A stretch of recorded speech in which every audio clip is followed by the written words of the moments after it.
Hôpital Pasteur, chirurgie thoracique. L'infirmière de bloc opératoire s'apprête à recevoir un prélèvement de tissu pulmonaire. Alors au préalable, j'ai collé sur le sachet d'envoi la puce correspondant au PDA.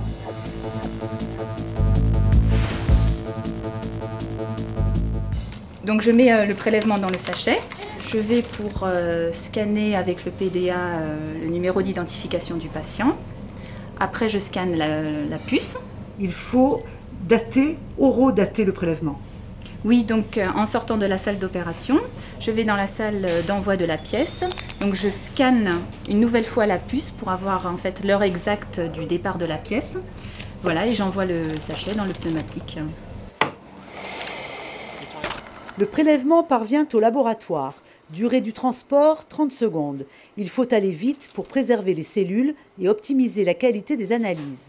Par simple lecture de la puce du prélèvement, ça va horodater l'événement. Ensuite, il y a une étape de transformation qui va consister en l'association de l'identifiant du prélèvement qui sera associé à l'identifiant de l'échantillon et au tube. Ainsi, la boucle est bouclée et l'association est faite depuis le patient jusqu'au tube. Il s'agit ensuite de stocker l'échantillon donc dans de l'azote liquide.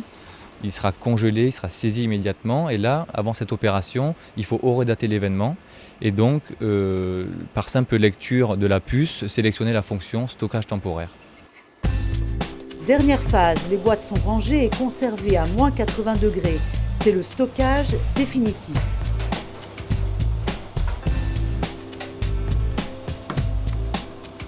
Grâce aux puces RFID, on connaît l'emplacement de chaque échantillon.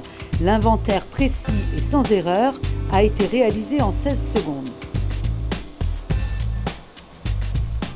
La traçabilité, c'est d'avoir un lien avec la sécurisation d'un prélèvement.